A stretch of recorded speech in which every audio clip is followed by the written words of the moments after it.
Chav Beis Toldos. Vayishrotza abonim bikirbo. And the children, the sons, they rumbled in our innards. She says, if that is the case, what do I need it for? Meaning, as Rashi said, why did I desire to become pregnant? She thought that because of the level of rumbling within her, the child's not going to survive, or even she may die as a result of this.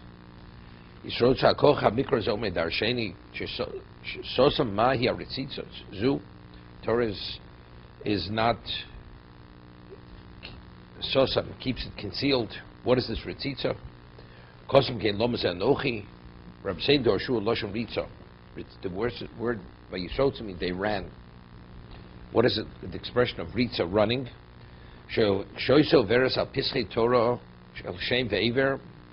What you would pass by the entrance of Torah of shem ve'ever. Yaakov rotzim parshas lotzeis. Yaakov would run and bolt to try to go out. Esav would try to get out.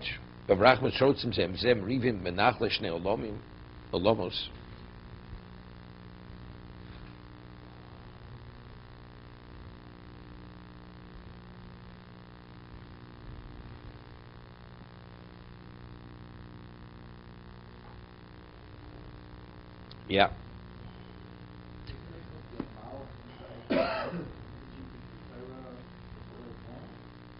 Is before Sinai.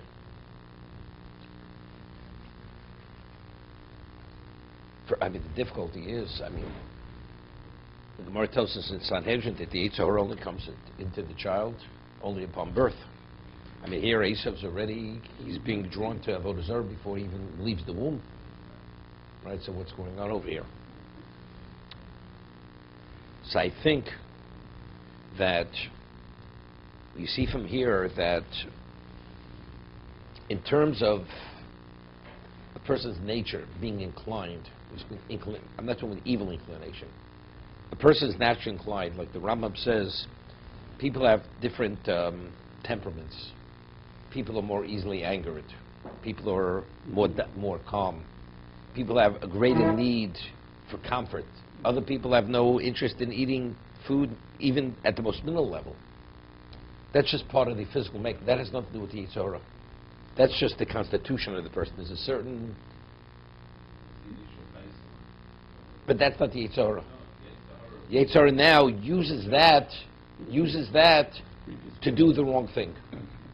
So therefore, Esav, in terms of, there was a predisposition for idolatry, whatever that was. Even though idolatry has nothing to do with the physicality of the person. Not sure in terms of that. Because here we're talking about a spiritual attraction. Right? We're not talking about a predisposition for spirituality, a predisposition for for Avodah Zarah.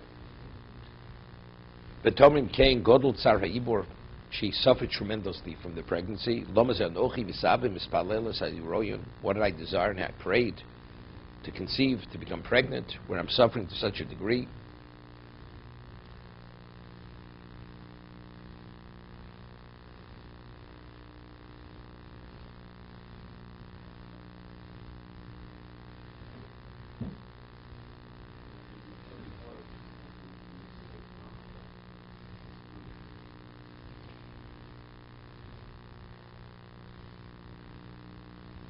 The Balaturim says the gematria of Ishto is Kashanesh.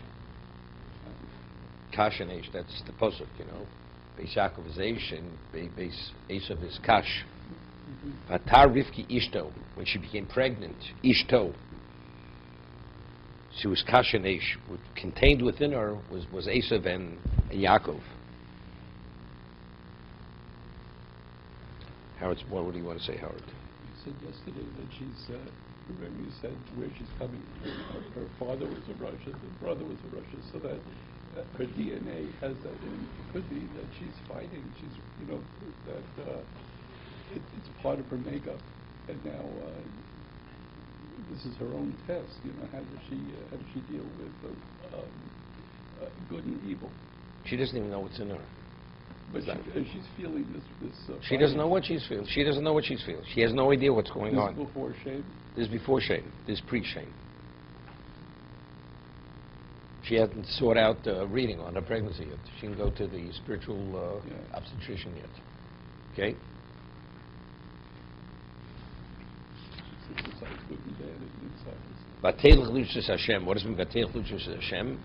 Beis Medrash shel Shem. L'chlushas Hashem, she'agad lo matei sofa. What's going to be? V'yom Hashem lo shnei goyim bevitnech, u'shnei lumim meyayach yiparedu. The two nations in your womb and two kingdoms will separate from your womb, meaning the moment they come out of your womb, they're ready, going in their own direction. This is not subject to external influence. They are what they are.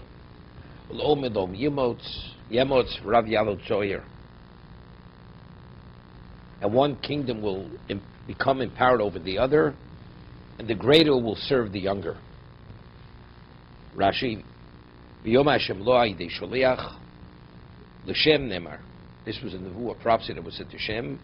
Ruach Kodesh hu amar lo shnei goyim bevitnech geyim ksiv. Right? It's written choser. Goyim, but it's the two yods. Elu atudinus Rebbe shlo paskum al shulchonom lo tznom v'lo chazeres lo b'mos hacham lo b'mos hakshomim. Okay? I mean, the Gemara says this. But what's so important to know this? Why is it so important? To tell me that Antoninus and Rebbe, okay? And there was a level of wealth that regardless of season, every vegetable and every fruit was not denied from their table. Therefore what? Game is like from greatness, exaltedness. And it's speaking specifically Antoninus and Rebbe. It's interesting. The Gemara tells us that Rebbe, it's more in Erevin, that Rebbe, that very few people was zocha to shtei shulchanus, two tables, Torah and wealth. Rebbe was one of the one. Rebbe and Bonov, he merited Gedula, right? Torah and Gedula v'mokem echad. He had both. Others did not have both. So otherwise, they were other Nasiim. So evidently, a person could have been a Nasi, but he didn't have this degree of wealth or that degree of greatness. No, you want to tell me two great people, and what do we pick on Antoninus? Right? No, but Antoninus converted. No, he converted. I mean, there were other Roman emperors. There were other Roman emperors who were evil. Antoninus turned out to be a tzaddik. And it says, Tosus cites to Yerushalmi that he converted. He studied Torah. Right? The Gemara says he studied. But ultimately it led to, he became a Jew, Antoninus. No. I understand that.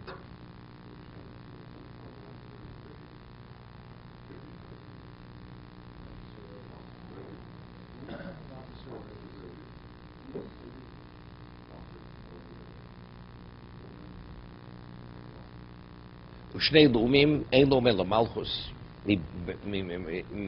מאייך יפרדו מן המיים הם נפרדים. They're ready, they go in each of their ways from the time they leave the womb. Zel rishum zel tumo below yemot lo yishu bigdula. They will not be on the same level of greatness because that comes in Ophel. One rises, one falls. Chenu omer mola charavo lo nismalu tzur el michurbono shel Yerushalayim tzor, which was a Roman city, only rose as a result of the destruction of Yerushalayim.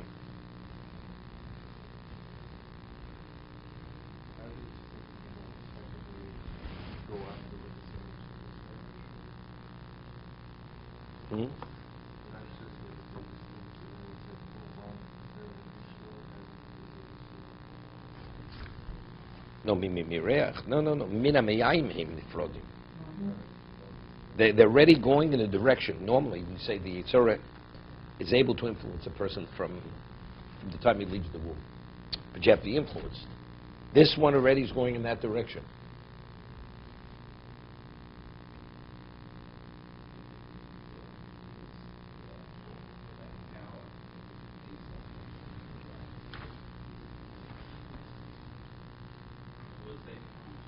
Yeah, I understand, but here we're talking about two opposing forces, and the Geim or Goyim, that's Antoninus. But Antoninus didn't oppose Rebbe. I mean, the only reason why Rebbe was able to record the Mishnah was because Antoninus had rescinded all the decrees about the permissions to study Torah. Right? We had Asur of the Malchus. I mean, it was you put to death if you studied Torah. It's only because Antoninus became the Roman emperor, he undid all those decrees. And that's what Rebbe was able to record. He was able to gather his Bezdin and to record Torah Shabbat Peh.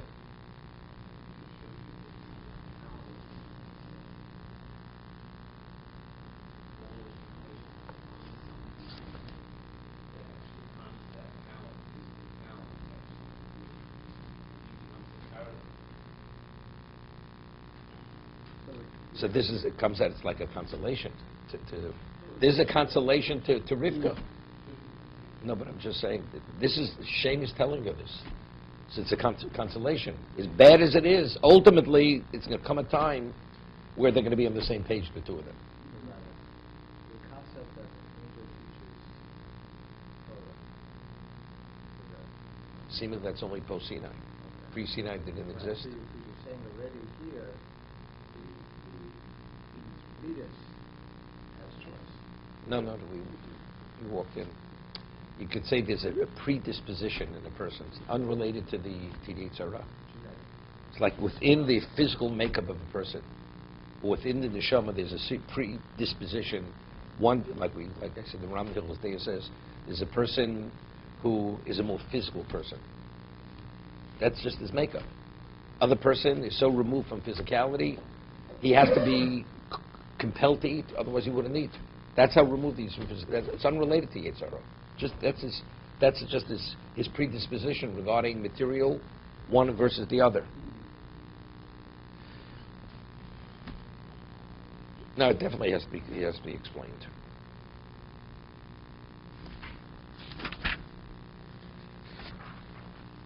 I always say, it always has to be repeated. People, you look at Yitzhak, it seems to be he's out of touch with reality, and they put him in a negative light, right? Certain communities and the rabbis, because they're such amaratzim, they although they have a degree in pastoral counseling and in hospice and everything under the sun, but in what Hashem is saying, that's a different story. They pulled the wool over Yitzchak's eyes continuously. Here, Rivka knows who Esav is, and she doesn't share with her husband. What kind of relationship did they have? Right? There's the ideal, right? Chas v'shalom.